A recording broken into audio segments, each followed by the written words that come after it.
hasil afdruk kita nggak rapi, ya udah dipastikan hasil sablonnya juga nggak rapi. Jadi dari dasarnya itu dari afdruk itu. Afdruk baru setelah afdruk beres baru bagian nyablon. Bagian nyablon ini keterampilan juga ya yang harus kita miliki. Halo, selamat datang lagi di channel ini ya.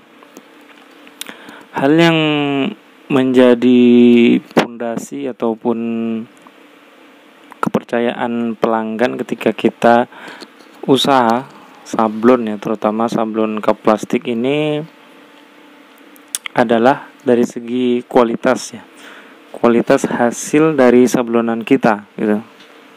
Kalau kualitas hasil sablonan kita bagus, rapi gitu kan, presisi gitu, otomatis ya mereka pasti akan balik ke kita ya.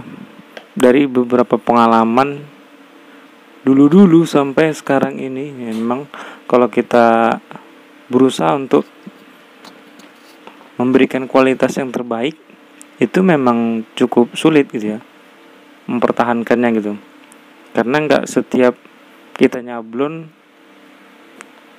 kualitasnya itu gitu terus gitu, bagus terus gitu, nggak gitu juga gitu.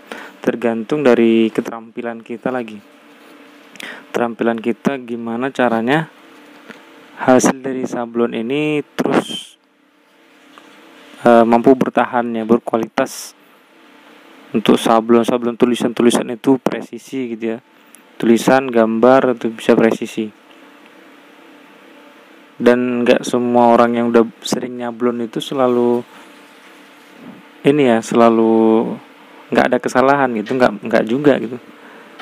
Pasti ada juga kesalahan, misalkan kayak gini kan. Nah ini ada pula yang bagian sebelah sini nih ya, kena jari tangan, ya udah nggak bisa dipakai. Ataupun ada bagian-bagian yang nggak tersablon ya kan. Ini bekas-bekas ini dah. Ya bekas-bekas kayak gini udah diloakkan lagi. Udah nggak bisa dipakai gitu kan.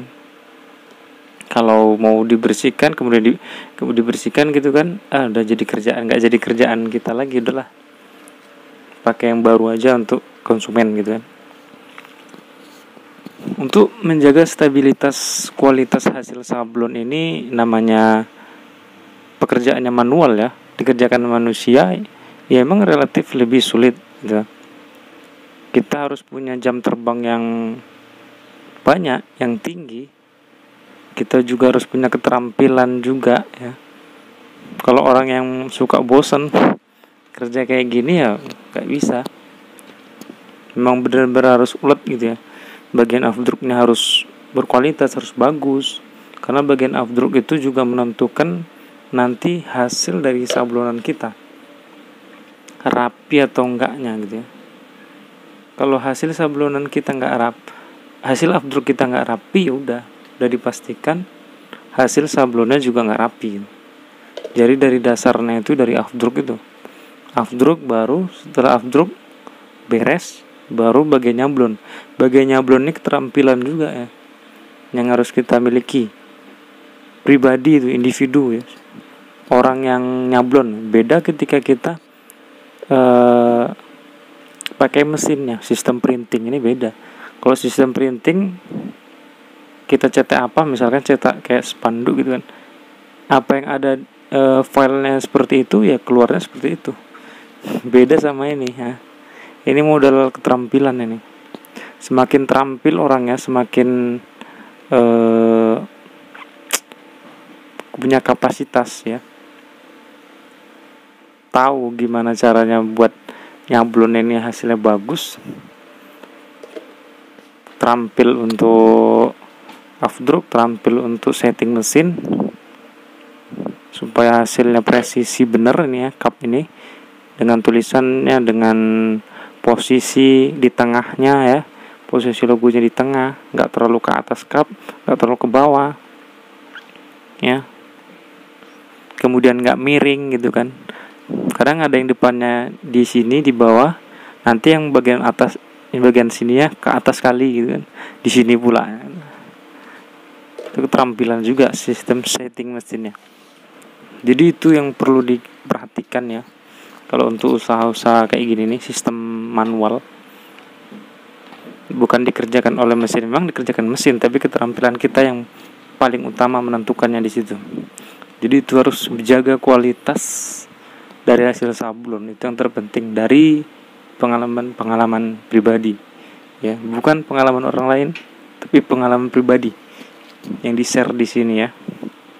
Jadi kalau, dan sepertinya memang semua produk ya, bukan hanya sablon, kualitas memang menjadi acuan nomor 1 untuk setiap usaha.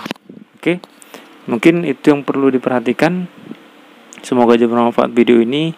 Sharing-sharing ini tujuannya untuk berbagi ya, bukan untuk menggurui ya.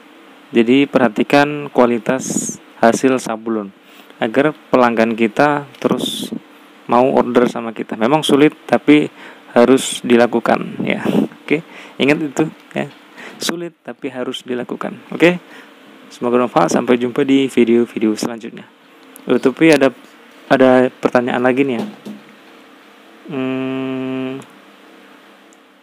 Ada pertanyaan dari kolom komentar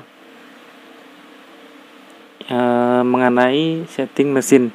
Setting mesin ini rakelnya itu terlalu mojok ke pinggir dekat screen. Istilahnya rakelnya itu untuk otomatis ya, sablon otomatis, mesin sablon semi otomatis ini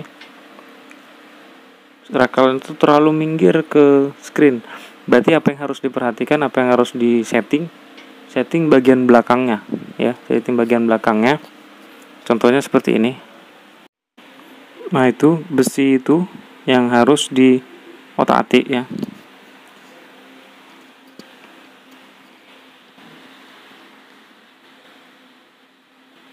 Ini besi ini yang harus kita otak-atik. Yang diputar-putar ini sama yang belakang ini. Itu aja cuman. Untuk memposisikan dari rakel yang mau kita pakai.